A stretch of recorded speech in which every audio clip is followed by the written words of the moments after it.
Arus penumpang dan kendaraan di Pelabuhan Ulele Banda Aceh mengalami kenaikan. Koordinator Pelabuhan Ulele Siregar mengatakan hal tersebut pagi tadi. Libur panjang dalam rangka cuti bersama. Kenaikan Isa Al-Masih dimulai hari ini Kamis tanggal 9 Mei hingga Minggu tanggal 12 Mei tahun 2024.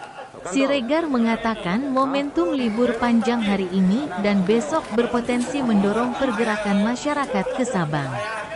Memasuki libur kenaikan Isa Al-Masih yang dilanjutkan cuti bersama, terdapat tren kenaikan volume penumpang dan kendaraan di Pelabuhan Ulele. Karena itu Siregar menghimbau pengguna jasa yang merencanakan perjalanan agar memperhatikan jadwal keberangkatan kapal dan membeli tiket pada loket resmi. Dari pantauan kita, ada antrian tiket untuk membeli tiket kapal. Jadi ada peningkatan lah untuk pagi hari ini, penumpang yang akan berangkat ke Sabang. Ini apa sih sampai hari Minggu nggak? Ya, gitu. Kita prediksi sih mungkin nggak sampai hari Minggu, mungkin hari Jumat udah.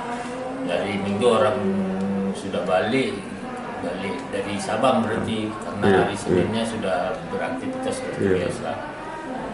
Menurut Siregar, Pelabuhan Ulele telah mempersiapkan 4 unit kapal cepat, yaitu Ekspres Bahari 2F, 2C, Ekspres Cantika 89 dan Ekspres Bahari 5F, masing-masing jadwal keberangkatan pukul 8.10, pukul 10.30 dan pukul 16.30 waktu Indonesia Barat.